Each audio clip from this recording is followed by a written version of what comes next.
Hello everybody, today I would like to talk to you about every time that I go over a report with people, they always ask me when we go over their spine and their x-rays and the findings, how did my spine get to be like this? Would that be a fair question?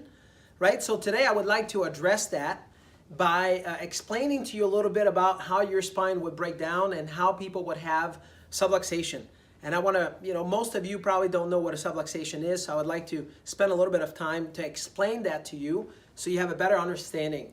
A subluxation, when you go to the chiropractor and you're being evaluated, we evaluate you for a subluxation, what they call a subluxation complex. And what that means is if you have bones in your spine, you could have a bone or you could have a section of the spine that has shifted out of place. And when that happened, then there's several things that's going to happen over time when you have one of those subluxation. Either you're going to have a bone shifting out of place or you could have a section of the spine that's going to shift. And as a result of that, you're going to start having some issues with the nervous system. And what that means is the information between the brain and the rest of the body is not going to be at 100% function, meaning at its optimal. You're also going to have an effect on the muscles because obviously the nerves are controlling how the muscles are functioning. Does that make sense? So a person could have muscle spasm. A person could also have some inflammation as a result of a subluxation. So when we do a chiropractic evaluation, we can evaluate for that as well.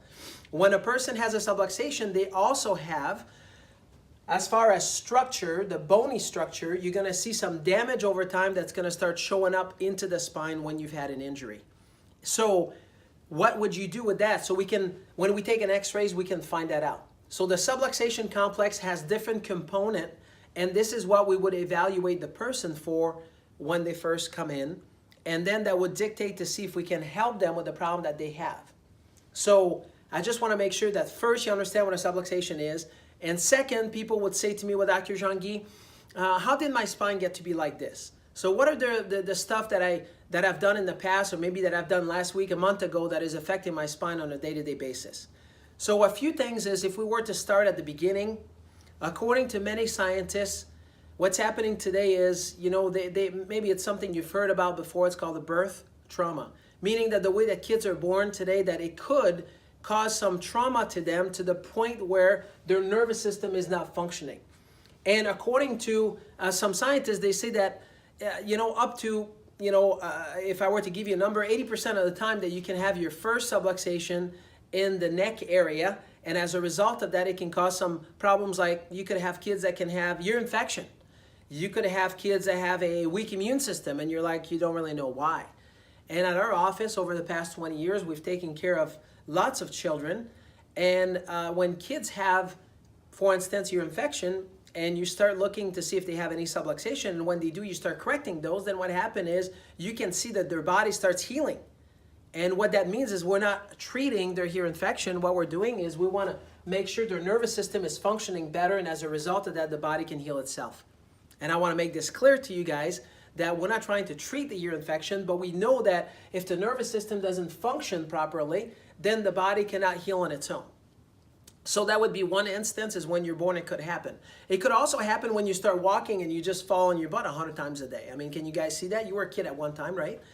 Also what happened is once you start walking, then you're going to start running, and when you run, you're going to fall. You're going to fall off you're going to fall off the bed. You're going to fall off the swing set. You're going to start to wrestle around with other kids, with your siblings. All of those things could be potentially cause subluxation. There's people out there just like you that maybe you've been in a car accident. That can cause a subluxation. There's also, once you get older, 5, 6 years old, you start playing sports, you do something that is one-sided in nature. That's something that can cause, some micro trauma to your spine, and over time causing more damage. So just think about this. And then you have people, obviously, which most of us have been affected by that. You go to school, you're going to sit, 5, 6 hours a day? Sitting is worse than smoking. I cannot repeat this, enough. When you are in a sitting position, your body was not designed to do that. And then I want you to think, when you read a book, what does that look like? How about when you're texting? What does that look like? How about when you're working on the computer? People are like that. So stresses causes the spine to break down. And if I were to ask any one of you don't have any stress? Of course not, right? So, just in a nutshell, I just want to recap a little bit. There's many, many ways that, people can have their spine to subluxate. And those ways can be something that is chronic that you do every day, or it could have been a trauma. Some of you have had trauma and you're like, oh yeah, I remember when I was in this car accident. I remember when I played that sport and I had concussion. But there's also some of you out there that you're like, well, Dr. Jean-Guy, you know, I've never really done any sports and I've never been in a car accident. You know, what else could have done this?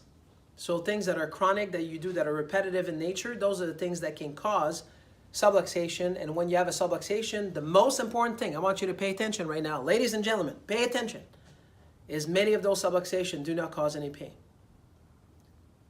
Just think about that for a minute. Meaning that a person could have one and yet they don't know that they have one because they can't feel it. So that is very important. People ask me all the time, they're like, well, Dr. Jean-Guy, you know, I mean, you must know when you need to be adjusted, you know, to have a chiropractic adjustment. And I'm like, no, I don't unless I get checked. So I tell people just like you guys out there that please don't wait until you think that you're having a problem because you have pain, because many of those problems initially you will not have any pain. You're not even going to feel it. So hopefully this tip today helped you out, that you know a little bit more and understand a little bit more. You know that at any one of our offices we are into health and wellness, and what that means is we don't want to wait until a person has heart disease. We don't want to wait until a person has cancer. We want to be proactive for our health. And what that means is let's not wait until we have symptoms. Let's do something about your health right now. So hopefully this helped. You guys have a great day.